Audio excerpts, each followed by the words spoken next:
All right. We're good. We're good. We're live. How you doing, man? How you feeling? We don't start with a handshake. That's not something we do. COVID. I don't know, Yeah, man. I'm good? Yeah, I work in a gym with, tons of people, so I'm okay. All right, man. So introduce yourself for everybody, please. Of course. Well, we look there. I talk to you. Just right here. Well, thanks for having me, John. So my name is Thayer Flores, and how did we meet, John? Well, I joined your gym. But not out of the blue. I just Google searched. Was that always not friend of a friend? No referral. That's usually relatively rare, honestly. Really? Yeah. So anyway, then you kind of rewind. So my name's Thayer Flores. John and I know each other through HiitFit, which is a gym in Kissimmee. Yeah. An interval training gym that my wife and I opened a few years ago. I have been in the fitness industry since I was 19. Okay. Be 46 this July. So 46? Yeah. Dude, you look incredible. Thank you. So that's 27 years. 27? Yeah. And I mean, thankfully I've been in a position with a really supportive team and people. And really, I mean, they're the backbone of me being able to sustain being in this industry, but really just and I'm sure we'll kind of cover it a little bit, the passion for fitness is always the underlying theme foundation that really keeps everything together for me and my wife, especially for a HiitFit. So, yeah. Okay, cool. I know, so, obviously we're friends and I follow you on social media, things like that.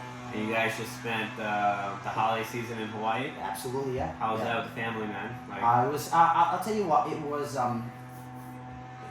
two extremes. I'm not sure if you guys are familiar with some of the requirements to travel to Hawaii. Hawaii is I don't know if it's the most strict, or one of the on the planet to get into. Really? They are crazy serious about restrictions and COVID and testing. Because ultimately they're an island chain, yeah? Right. So basically they want to keep people out who are potential threats. They can do that. But also Hawaii their lifeblood is tourism. You keep enough people away, eventually the locals suffer, probably more so than mainlanders, as they call them. So eventually they open back up. Get the revenue. Absolutely. So for us to get in there, we had to, of course, show a negative COVID test. Okay. Right? But you have to take the test no more than 72 hours prior. Right. So obviously I can't take it today and then go there in a couple of weeks, because actually then there's a fallibility. But anyway, to get there with the test and the cost and the stress of the timing, because the test takes 2 to 3 days for completion. Okay. And so our test was actually late, so we had to move our flight, and it was really stressful. And I'm not a big crier as a father and a husband, but in terms of the stress to get out there and the cost, and I mean, it was for my wife and I, our 10-year anniversary, and she also turned 40, and it was Christmas. So I mean, I really put a lot of pressure, probably on myself to deliver something just big, grand. Big, absolutely. And there were all these hurdles, and then I did this a couple times, John. And then I didn't cry, but I internally. Oh yeah, and for all the challenges. But once we got there, even the family started, with all the tests and the waiting, we kind of started to butt heads, kind of snapping a little bit, and me and the kids and my wife and I, and then I'm like, help me get us to Hawaii. Right. All right. Let's kind of do this as a family, right? I mean, once we're in the beach, once we're swimming, once the turtle, all that stuff. I mean, you forget the struggle to get there. I'm trying hard not to swear. Cause you're fine. Oh, okay. Yeah, guys, all this shit's gonna disappear. I'm like, just let's get there, and then trust me, everything that we've been excited about it's gonna heal everything, and then it did. And then we had an absolutely amazing forget time. about the tension and all that stuff. Yeah. Absolutely. Cool, man. That's awesome, bro. All right, so let's get to the fitness part. That's why we're Absolutely, here today. Absolutely. So I wanted to, first of all, thank you for coming. Of course. I wanted to get you here as close to the New Year as possible. Yeah. Obviously, a lot of people, every New Year's, their New Year's resolution is to get in shape or better health, things like that. So that's why I want to bring you here. Obviously, you're an expert, so we're going to go through that. Yeah. You said you started when you were 19? I started when I was 19. I mean, officially, in terms of an income based, Okay. Yeah. So before that, you were obviously athletic. No. So really, this story, and I think a lot of people will resonate with this story. So, like I said, I'm 46. All through my teenage years, right? I was very stereotypical. I was like the quiet, meek, smart Asian kid. Okay. Right. I mean, we've seen a lot of movies where that's the stereotype, and I was most definitely that. Good at math. Oh yeah. Spelling bee, Yeah. all that. Yeah. Absolutely. But anyway, and of course, it always feels like, oh, Thayer got an A, Thayer ruined the curve, all that. So I mean, it's always reassuring to be lifted up in that regard. But after a while, it just kind of becomes kind of commonplace. But what I never was, and what I never got approval from, especially like as I saw athletes and a lot of the guys that I then look up to, they're so popular and cool, and I never really got their approval, their attention. Right. And then of course, a lot of times, unfortunately, you crave attention, maybe validation. Yeah. Right. So, even for my family, I was called skinny, and there you should eat more. You're so skinny. Why can't you put on some weight? So little by little these jabs, right? They form something which eventually, when you can act upon it, you're like I'm gonna do something about it, right? Okay. So, always skinny. I'm made fun of, and I remember quite a few times, especially when I was in grade school, even high school, we had some pool parties, right? And I really wanted to go, right? Friends and sun and barbecue, and there were a couple. I wouldn't, because I was like, dude, I was skinny. Sticks and bones. Yeah, like ribs and right. And so a few times I didn't go. And I'm like, oh man, good. But you didn't go because you were insecure? Ultimately I felt bad about it. You were shirt off? Yeah. Okay. Right? Shirt off, I'm gonna, people laugh and point, that kind of thing. And then eventually my mom's like, just go. Mom's always right. So I did once. I listened to my mom.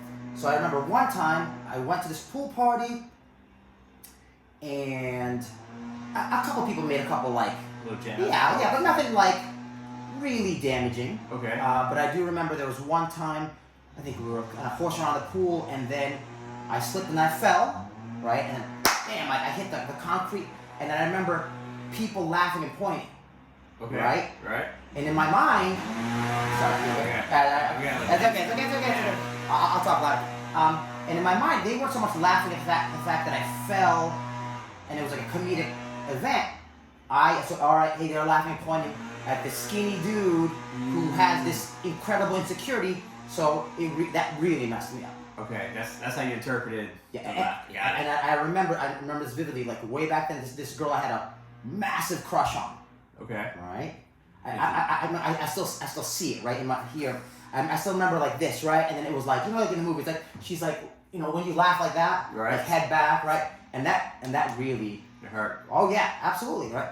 So I didn't do much after that, but when I got into college, right, and in college I was very ahead academically. I was like in my syllabus. I was handling my studies, and I had like all this extra time, and I was really bored. Right? I'm like, biology's taken care of. Took care of my sociology, and I was literally like a month ahead in all my college classes. Jesus. Okay. Yeah. And people are like, what's your problem, man? I'm like, the work's not that bad, and so I'm like, well, what can I do with my extra time? And I just remember in college, I went to school in South Carolina, and I just saw a lot of people going to this brick building, right? I'm like, what's over here? So, and it was a gym. Okay. But they had basketball, had everything. It was a nice camp. So initially I started playing basketball just because I like playing basketball, and then my then roommate, who happened to work out, was like, hey man, you should join me. I'm like, yeah, I don't know much of anything, but I also know I don't like being and feeling skinny and in my mind unattractive. Right? Okay. Right. Not being able to be accepted by others. Again, that's the reality that most people will paint when you feel that way. Mm-hmm. So I remember I went there, and I mean anybody can. I'm not saying all people, but most guys, right? I remember I had the barbell, right? I mean, if anybody knows, 45 pounds, right? And then so the guy put on right 225s. 25 and 25. Okay. So less than 100 pounds. Right. 95 pounds. Right? And then my roommate he was actually on the football team. So I mean, but also a nice guy. He was trying to help me. And I remember I did this, and then I did this, and then I was like, holy shit, right? Oh, damn. All right. And then I mean I couldn't get one. Right. And then again I felt bad, but my room he was cool. He's like, oh, don't worry about it. So that's little by little. That's where I got kind of inducted into the gym. Like it took you in. Yeah, absolutely. And so yeah, and then I said little by little I got stronger, and my friend really guided me. And then what I saw was two things, right? Like obviously, right? You know, I'm like, oh, this is like what's going on like here? Spider-Man when he got bit. Yeah. So, right. Okay. I'm okay. Hey, I think I like this, right? Like some biceps here, and then I remember going to the gym, and then I remember a couple of girls saying something. I don't even remember what they said. Right. I just remember women paid attention to me for something outside of academics. It wasn't like, hey man, way to get that A on the history test. Right. It was like, whoa, Thayer, what's going on? Yeah, and I'm like, start puffing your chest. all right, this is not so bad, right?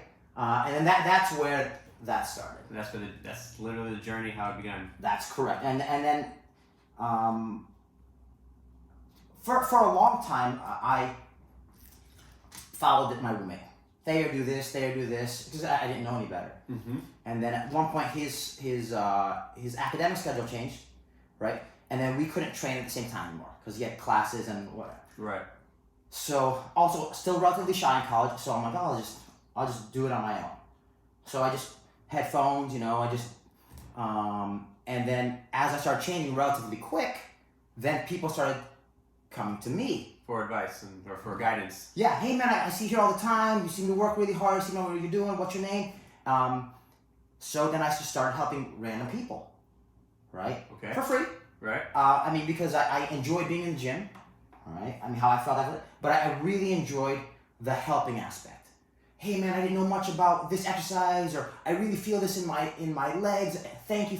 So and then that was I would say a more pure form of validation. I'm like, oh, I really felt lifted up by helping others. The gratification of just hearing the rapport coming back to you. Okay. And then I was cool with that. And then the next big step came when the manager of the gym said, hey, we actually have training positions here. All right, and we pay you whatever $10 an hour.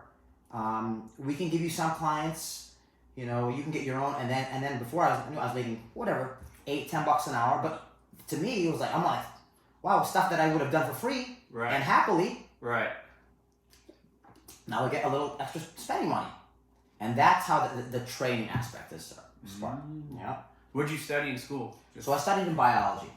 And I studied biology because really I created, I guess, got all these visions and these warped realities, right? So my father, 5 siblings, right? Okay. My father a surgeon, right? Well respected, just genius in the field, right? And then so my aunts and uncles and his parents, again, so 4 aunts and uncles and then their surgeons. Okay. I mean, like. Typical Asian, like. Yeah, but I remember, I forget what year, but I believe it's a while now. They were voted the family of the Philippines. Oh wow! And then we went there's a huge gas. So I mean, really prominent in the medical field. And when I went to college initially, I told my parents that I was going into medicine, because I didn't know what the fuck I was doing. And I felt that's what they wanted to hear. And I didn't have a better answer, all right? But really, I also didn't have the courage at that point to tell them I didn't have a better answer. Hey, Mom, Dad, right. I love you, which I do, and I want to make you proud. I'm going to follow this direction, all right? And it's what I want, but it wasn't. But I couldn't just look at them, hey, Dad, I don't know what I want to do, but I know it's not medicine. Right? It took me a long time you don't want to break their heart. Yes, yeah. And so I lost track. What are we talking about? Why do we talk? So where you studied? Oh yeah, you studied biology. So for 3 years I went to this really amazing college. All right, and unfortunately I asked my parents to spend money, all right, on a field that I knew the whole time you did not want to do. No, but again, I mean that fear of, oh my God, they're gonna think this or they're gonna be upset. And I mean, it's like a fear of like disapproval, like you didn't want your parents. Yeah, but also I if I had something that I was super passionate about, like, but I didn't. I was very lost. Okay. Right. But as I continued to grow in the fitness field and really gaining more confidence, right, and the confidence aspect came in. So I've been training people for a little bit of time, and I remember there was a flyer on the gym. It said bench press competition. Right, and I thought it was hot shit. Right, I think I remember when I was in college I weighed 135. Right, still pretty skinny. Right, right. I mean, a few more lumps and bumps here, and I think I could bench like 155. Yeah, right. Which for someone who'd never lifted, I was pretty excited about that. So I go to the gym. Hey, I want to enter this bench press competition. Right. Well, that's great. Well, what's your bench now? What can you do for one? I'm like, I can do like 155. He's like, well, I'm never going to discourage anyone from competing. Participating. Right? But what do you weigh? Well, I weigh about 135. Guys in the 135 weight class, they're going to put up at minimum in a bench like 210. Yeah, they're like 220. You know, I'm like.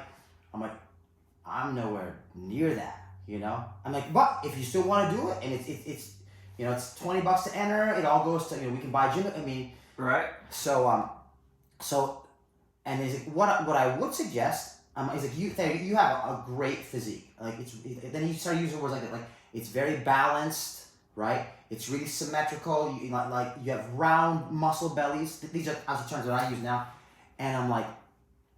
You should look into maybe doing like a bodybuilding competition, right? And then again, like this different stereotypes. I'm like, nah, that's pretty stupid, man. You know? I mean, what am I gonna like stand on stage like in a bikini and then like all oil?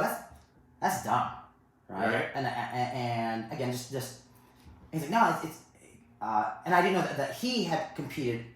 And I'm like, I mean, that's what most people think it is, but really it's just about. Really challenging yourself, choosing a goal that's going to be really difficult, and then really, demanding the most work that you can put forth for a particular goal. That's really what it's about, Okay, so it's just like pushing your body. Like... Yeah, and I'm like, I don't know, man. I mean, I still see like glistening oil, and he's like, well, I'll tell you what, I see a lot of potential in that field. He's like, I have a guy who, he's a bodybuilding coach. He's like, I'll pay for your first meeting with him. All right, talk to him. All right, and then basically I met a guy. I used to, like I said, train at the college gym. Now, so I went to this big gym. Right, it's a Gold's. Right. Okay. There's a bunch of guys, like a lot. I mean, jacked and tank tops. Yeah, muscles everywhere. Yeah. Right. So I went to this guy, and he's like, he's like for someone who's never competed, he's like, you really do look good, if it's something that you want to do, I can help you with that, right? And he charged me, I don't know, a couple $100, something like that. And I'll also give you a free membership here, right? Okay. And at this time, my college gym was nice, but the Gold's was like amazing. I'm like, all right, well, free membership, and then I have to do this stupid oil thing? Oil? Yeah, so let's do it. Right? And then in that process, like I said, all right, so Thayer, here's what I see, you gotta work on this, and he and also he gave me a training position there. He's like, my friend who referred you, he said you have quite a few clients there. He's like, we can pay you more. If you train. Yeah, we can pay you more, and especially if you compete and you do well, that's gonna really help kind of catapult you like into being seen, right? And that's really where I started. And then I'll finish the recap real quick. So I trained for like 6 weeks, all right? I mean, chicken and broccoli and all this. And I ended like the novice class, which is like first timers. Right. And lo and behold, like I won, right? And surprisingly, right, when I have a video of, and I'm trying to get it on social media, but it's on like old school VHS tape, right? It was a long time ago. I competed, and a lot of the guys in my class, they were huge, but they all were like all upper body and all legs, right? And even I back then, I'm like, oh my god, my brother was there, right, Shane, right? Okay. I'm like, Shane, oh my god, look at that guy, look at his chest, oh my god, his biceps, dude, I'm fucking dead, right? I was scared, intimidating, absolutely, right? And then my brother, they relax. He's like, look, they have like no legs, right? But I couldn't see that because I just saw like big upper body, right? And then, all right. So guys, whatever. I think there were like 12 people in the class, and then they give trophies to the top 3, right? Okay. And then to the judges, all you are is a number, all right? Number 10. And all right, guys. So the top 3 are whatever. Number 2, number 7, and then. Thayer, Flores, number 10. I'm like, shut the fuck up. Right? So I walk back out there, right? I'm like, man, I got third. At least third. Yeah, well, in my mind, I got third. Okay. Right? So guys, congratulations, you're all winning, blah, blah. In third place, we have number 2, Joe Smith, right? I'm like, I got second. I got at least second. Shut up. Right? And then, whatever. And second place, or whatever, Joe from blah, blah, blah. I'm like, holy shit, I won. And then people are going crazy, right? That's awesome. It was really, really cool. Dude, that sounds amazing. You gotta find that tape. We gotta put that online. Yeah, absolutely. I'm going to sit up like this. It's more comfortable. All right, sorry about that. It's a long intro there. But that's really where that started. And then when I won that, right, kind of back to the college thing. So I went to Furman University, which is a school in South Carolina. One of our big rivals in the area was the Citadel. Okay. They're a military academy, right? I forget exactly, but anyway, it turned out that I was the first person ever from Furman University to compete in a bodybuilding show. So they like featured me in the local college newspaper, right? Again, more attention. Local celebrity. Right, more attention. Because of something physical, how I saw, right? And then they in the paper, in the article, they kind of keyed up, hey guys, Furman, and then this guy from the Citadel was also competing in the show. Mm-hmm. And he was in my class, right? And then I won, right? And then after that, oh man, just like in college football, right? Furman beat the Citadel, and then now as I walked around the campus, whatever, going to class, going to the cafeteria, hey man, you're the dude, right? You're the guy who, the bodybuilding, and then you beat the Citadel. And I'm like, I guess same thing, right? I'm like, yes, I am. Yes, that's correct. So, and then it really made me feel amazing. That's awesome, bro. Yeah. Damn. Yeah, and that's where the intoxication started. You know, the fame, again, initially from a kind of a vanity standpoint. All right. So how does that translate to you opening up a gym? Okay, so to help others. One of the biggest things, like I said, thankfully, we have been open for about 4 years. Okay. And anyone who follows us on social media, like they see the stories and the pictures, and they see like the end product. Wow, all these members, and they saw this before and after. That's so awesome, right? For a long time before that, we really, just like anybody else who can be successful in the field, and we really struggled. But I will say, as I trained, I started with personal training only one-on-one, right? Like at like a major gym. Yeah. Okay. So John, I have at 2:00. Then I'm gonna train this guy and this girl. So my volume was very low, right? But the one thing that I always had, like I talked about in the beginning, was I really enjoyed fitness, how it made people feel about themselves, right? and I really was validated by being able to lift others up by helping them in that way. Oh man, I couldn't do this movement before, but now I can. I feel better now. I mean, I went to the beach and I normally wouldn't take off my shirt or wear a bikini, right? Because like I said, and I could identify with that, right? But man, I went to my daughter's pool party, and for the first time I wore a bikini, and I could see how much that lit people up. Right, it elevated them. But that was you at one point, so like it hits home. Absolutely. So for many years I trained people one-on-one, and I truly believe, I mean, if you are passionate about helping people, it's gonna show in your work. It's gonna. All right. I never, and all the while I still competed, right? And now once I had won the novice class, I had to go to like the harder classes, the open class, and for many years I got my ass handed to me. I mean, smoked, right? I mean, last place, second to last, right? And yeah, that's not so fun. And really, even in my extremely immature, young competitive days, I remember, right? I think I got like 12th out of 12, right? But in your mind, you should always win. Right. It can't be that someone worked harder. It can't be that someone, whatever, trained with better exercise. It just you should always win. I remember at one point I was on stage, and they introduced you. So guys, we're gonna introduce everybody before we do the top 3. So 12th place, Thayer, 4th. And I'm ashamed to say this. So I went like this, right? And then I, bam, right? David Bird. Double bird to the audience, right?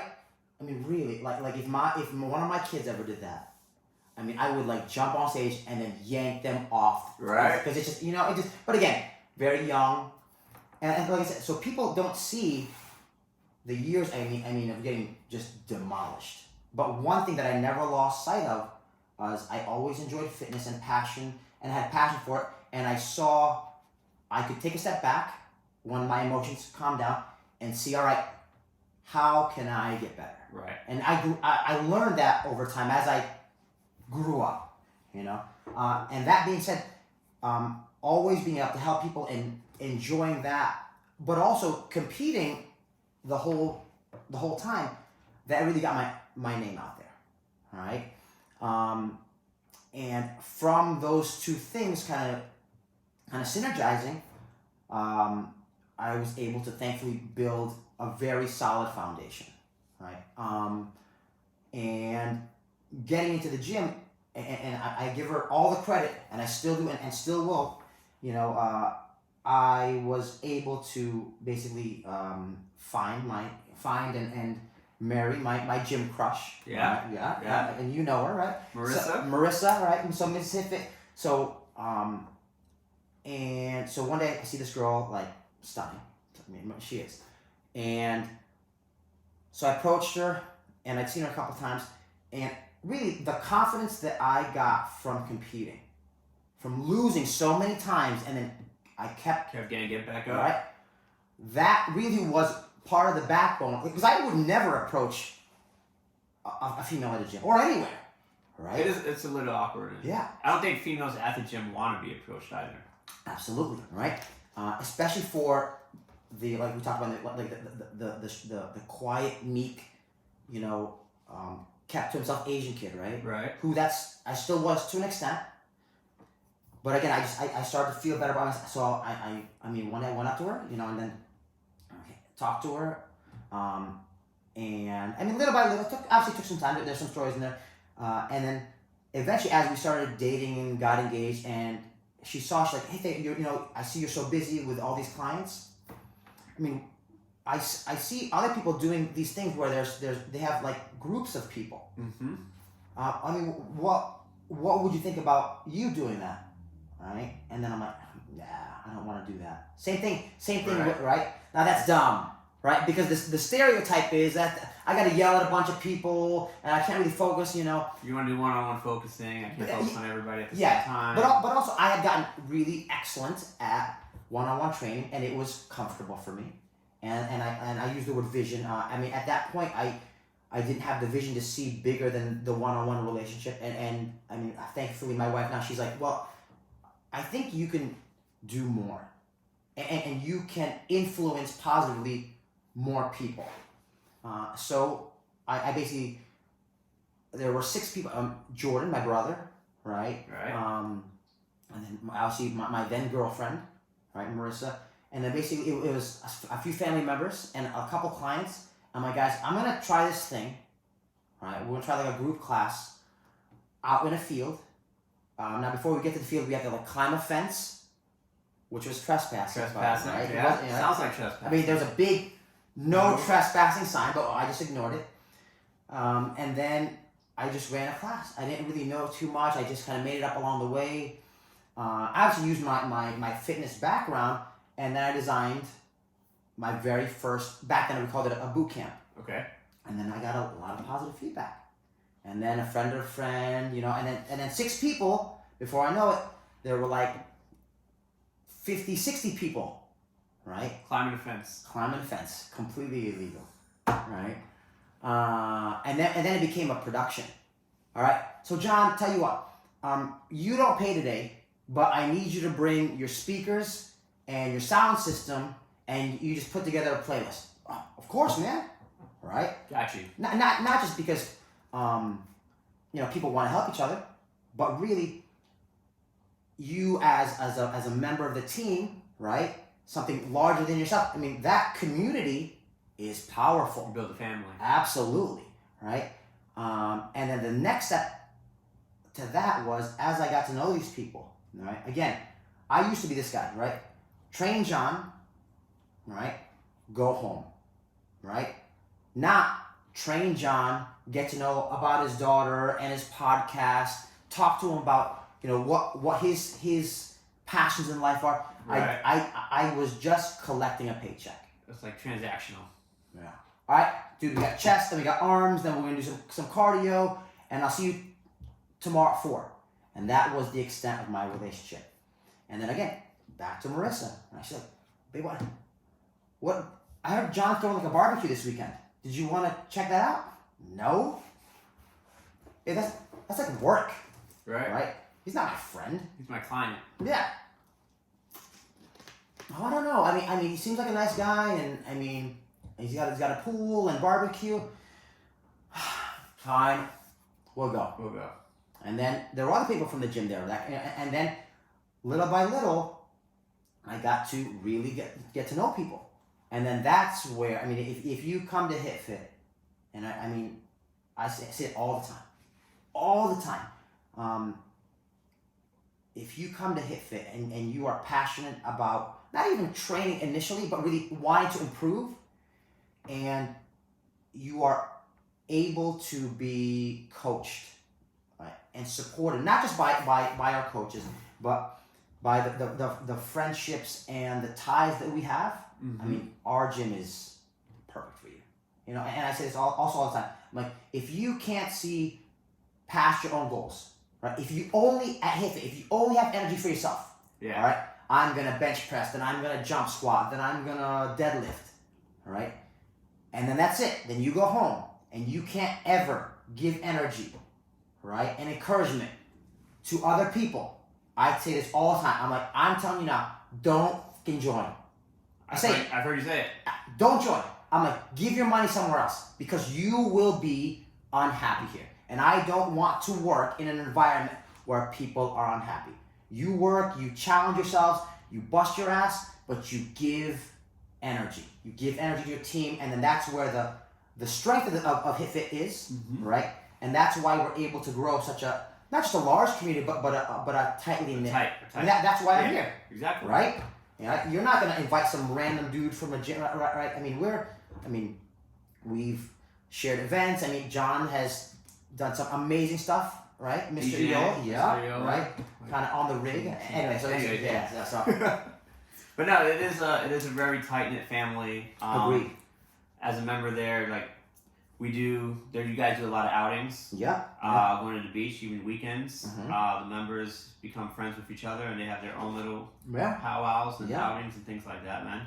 HiitFit is honestly, it's a great place for me, and my experience there has always been a lovely experience. Good.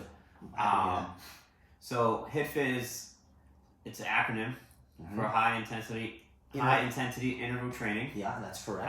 Can you briefly explain how that's different from, like, let's say CrossFit? Okay. Or other traditional styles? So I'm going to cover that question in two parts. So let's go to like a traditional gym setting, right? And again, I've been in that world for many, many years. Especially this time of year, right? Whatever, it's mid-January. A lot of people join gyms. Everyone has some kind of goal or goals they want to achieve. Right. One of the unfortunate things about that is regardless of your goal, it's very, very rare that people will have a solid plan and direction to achieve that goal, right? Especially in fitness. Jennifer knows she wants to fit into this bikini or feel better about herself, or just maybe it's medical. Maybe she has issues with her blood pressure or whatever. So she pays whatever X amount to join X whatever gym, and she steps in the doors, which for most people is the scariest thing. But now that she's in there, and there's this world of stuff, people and movements and grunting and noise in terms of like the music. And what they'll do, let me try this, all right? Mm-hmm. And the way I kind of help people relate. So, all right, here is John, day one, all right? Again, doesn't feel very good about himself, may not look how he wants to look, all right? In John's mind, right, some amount of time in the future, here's John, right? Sexy, jacked, lean, muscular, whatever so that's the vision, right? And everyone has that vision. Everyone, right? However, John with no direction, right? Or maybe he is too proud to hire help, or just maybe too shy to talk to someone who might know better. I'm gonna try this machine, right? Then here, that didn't work. I'm gonna go to GNC, buy this supplement. Just got saw it on Instagram, right? So what's happening is there's all these detours, right? Mm-hmm. And it's a ton of wasted time, and a lot of wasted money. Right. Because the goal is to get here, all right? Now, unfortunately, in all these missteps, in this lost void, most people will say, I'm done. Fuck it, right? I just bought this supplement which promised me the vision, right? Or I bought this, whatever. I was supposed to lose X number of pounds, right? Yeah. So you stop coming to the gym, and then now you're back here, right? You're back here, but now you're dejected, so it's even worse. And the way I describe HiitFit, but really our ability to help you is, we are able to do that, right? So yes, you're gonna have to spend money on healthy food. Right, and maybe you need some shoes that are correct, right? Right. But all those decisions are directed. All right. This is what I want there. All right, John. These are the steps. Invest in these things. A food scale. This app. Right. Mm-hmm. So instead of all this bullshit here, right? And then when you move forward, directed, right? And you're supported by professionals, but also a team, right? That's when your changes are so quick, and then you're like, this is pretty awesome. But then I feel you have that same experience you had in college in South Carolina. Once you start seeing the gains, absolutely, then it's like addicting. Yes, absolutely, yeah. And now, that addiction is definitely emotional. All right, I feel great, and you can't always rely on that, because sometimes you're not going to feel like going to the gym. All right, I'm too tired. I worked all day, and I don't have it. And that's where the supportive aspect of HiitFit is critical, right? And you come in, I haven't seen you in a while. How are the kids? How was vacation? Man, I missed you. Yeah. And then the strength of that, right? Of those relationships, those will really help you on. Everyone can train and train well when you really, really want to. Right? Yep. But not everybody really, really wants to all the time. And fitness is really something of longevity and consistency. And on the days where you don't feel so great about training, or maybe you don't want to, or whatever, I don't want to do legs today. But then I told Fred I'm coming in, right? I'll see you there. right? And then always you come in because, Fred, man, I didn't feel like it, but now after I'm done, I feel great, amazing. Like fitness offers, especially on days you don't feel so, it really offers a clarity. Some of my best ideas and thoughts happen when I'm training or right after I train, and that's just you feeling good about yourself and just like all the positivity that we offer in that building. Mm-hmm. I mean, is really, I mean, it's very addictive. Oh, for sure. Like the workout, man, it just really gets like your endorphins. Yeah, absolutely. Like there's so many times where you don't want to get up, you don't want to go to the gym, and you go there, and after the class, like you feel amazing. Yeah, and then you, I mean, maybe you do more stuff fitness wise, but then you get home, you have tons of energy, you do stuff with the kids, clean the house, whatever. You know, I mean, it really helps. And in that family aspect too, man, like you were saying, like, you know, I told Fred I was going to be there, but at the same time, if you didn't tell Fred that you were going to be there, they might text you like, hey, you going to class? We'll see you in class. And especially with social media, it's so it can be so powerful. Hey man, whatever we do, like a picture at the gym. Hey man, we missed you. You know, we were expecting to see you. Hope everything's okay. You know, when are you coming back? I mean, those things can really help to keep you consistent with fitness. Right. Yeah. Especially too, like seeing it on social media. Like when you're there, you're a member of the gym, and your gym, like you guys are posting constantly every class, and it's amazing to see. You feel like, oh man, I'm missing out. Yeah. It's like it's FOMO, fear of missing out, and it's like, oh, and even for some people, it's like I don't want people, my friends and family, to see that. Oh, I fell off. Yeah. So like, let me get in that picture. You know, it's really good feeling, man. To be honest. Agreed. So, I think we're almost at time. Yeah. I like add a little more time. Yeah. Where can people find you? Let's throw out the socials. Yeah. Facebook, Instagram. So I mean, I know it's probably kind of rushed. So Thayer Flores, right? So we'll start with the social media for like the older people, right? So Facebook, right? Yeah, Facebook. So Thayer Flores. Again, HiitFit is HiitFit. And my wife, Marissa Flores, she's of course on there as well. We are the head coaches. We're the owners, also the owners. On Instagram, so it's HiitFit, HiitFit _Kissimmee. We're gonna tag all of that. Oh, perfect. And then Marissa on Instagram, she's Mrs. HiitFit. And then I said we'll put it all. And then our website www.hiitfit.fit. I mean, you can check out all. I mean, there's some cool videos on there. I mean, you can contact us if you guys have questions about anything. And anybody who sees your podcast, if you haven't been there, I mean, just say Mr. Eola sent me. If you guys want a free week, we are happy to extend that to all your viewers. So that's it. I mean, just come by. I mean, I tell people all the time, come by and try us out once. And in 1 hour, you will have all the information you need if you want to invest in this further. Right. And again, I say it all the time. Hey, great job. The first question I ask to people, right, is, John, did you see value in it? All right? That's what I ask, right? Mm-hmm. And then that's what you follow up. Did you hate it? Did you love it? Right.